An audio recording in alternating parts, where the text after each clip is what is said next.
Црквата Свети Никола или Хадер Баба Теке ги сплотува верниците од двете вери. Православните христијани веруваат дека тука се наоѓа гроб на старец кој ги спасил жителите од селото Грмада во времето на чумата. Муслиманите пак веруваат дека овде е гробот на светецот Бекташкиот ред на исламот Хадер Баба.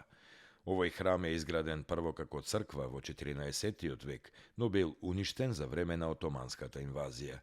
Легендата која се раскажува меѓу локалното население е дека црквата повторно била изградена во 18 век и тоа од муслиманскиот бек Асан, кој на тој начин сакал да ја отстрани клетвата од царајот што го градел преку ден, а ноќе му се уривал.